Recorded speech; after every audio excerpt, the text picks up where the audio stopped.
Prologue. Darkness Falls. Of the 6 members of the International Space Station, only Alexei was looking at the video feed when the Earth went dark. He was writing up his latest results on zero-gravity plant growth when something caught his eye. There was a large monitor with a view looking down at the Earth. The ISS goes through a full rotation every 90 minutes, so they had just crossed the terminator between day and night. Something was off. He floats closer. On the one side, the blue-green jewel is vibrant. Then the other, completely shrouded in darkness. "What the heck?" his fellow astronaut Sierra said, hovering over his shoulder. "Is something wrong with our equipment?" Alexei reached out behind the monitor, ensuring none of the cables were loose.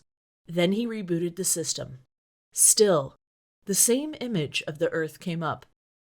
Currently, they were passing over the North American continent. The normally glittering cities and lights just weren't there. "We should be looking down at Seattle right now," Sierra said, pointing at the dark part of the planet. "And San Francisco?" By now, another of their crew had floated in. "What's wrong?" Liu, their captain, asked, worry creasing his brow. "It seems a large-scale power outage on the North American continent," Alexei reported. Then the space station went dark. On the ground, on a small island in the Pacific Northwest of Washington State, Tia woke up to her son Nathan jumping on the bed. "Mama, all the lights are off. I'm scared."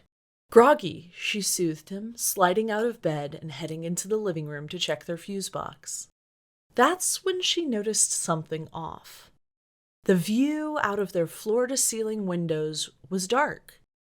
Moonlight lit the large cypress trees and reflected off the water of the Sound. It took her a moment too long to realize what was off.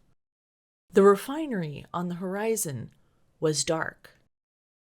Adrenaline hit her like a truck, and she started moving before the thought even sunk in. "There's been an attack." "Nathan, honey, let's go down to the shop and find your dad." She picked up her son and carefully walked down the exterior stairs to the shop below the house. Her husband was standing in front of the power meter of the house, looking perplexed. When he saw her in her PJs and the look on Tia's face, he knew instantly something was wrong.